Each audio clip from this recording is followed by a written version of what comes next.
இருக்கும் நம்ம தமிழ்ல வந்து எழுதலாம் எப்படி ப்ரொனன்சியேஷன் எழுத. ஓகே, நம்ம நார்மலா வந்து ஏன்றத இப்ப தமிழ் உச்சரிப்புல ஆ. ஓகே, ஆ. நெக்ஸ்ட் பே, பே. நெக்ஸ்ட் சே, சே. நெக்ஸ்ட் தே, தே. நெக்ஸ்ட் ஏ, ஏ. எஃப், எஃப். ஓகே, எஃப். ஓகே, எஃப். நெக்ஸ்ட் கே, கே. ஹா, ஹா. ஐக்கு இ, இ. yacht, yacht. Okay, ka, ka. L, M, N,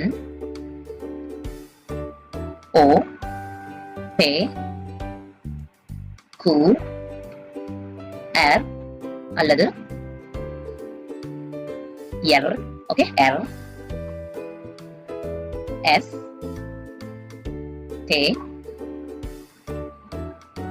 U,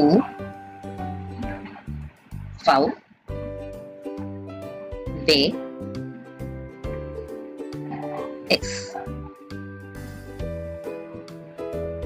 Y, okay, Z, Z or Z.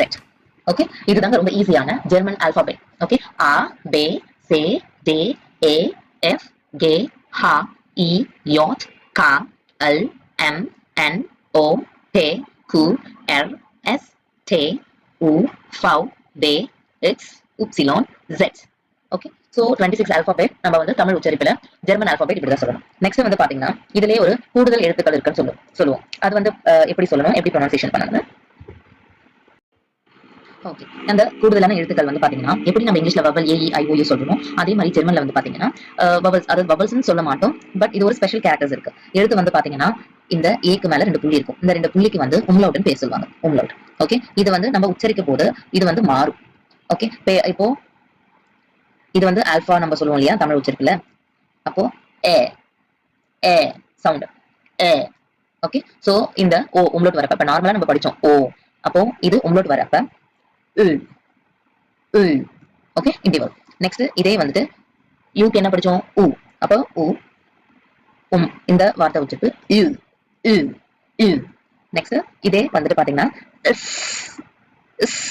Sound. Okay, அதாவது 2 எஸ் போல சவுண்ட் சொல்லணும் எஸ்.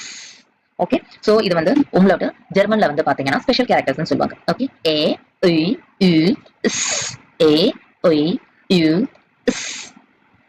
இந்த மாதிரி உங்களுக்கு வீடியோ வேணும்னா சப்ஸ்கிரைப் பண்ணி ஃபாலோ பண்ணுங்க.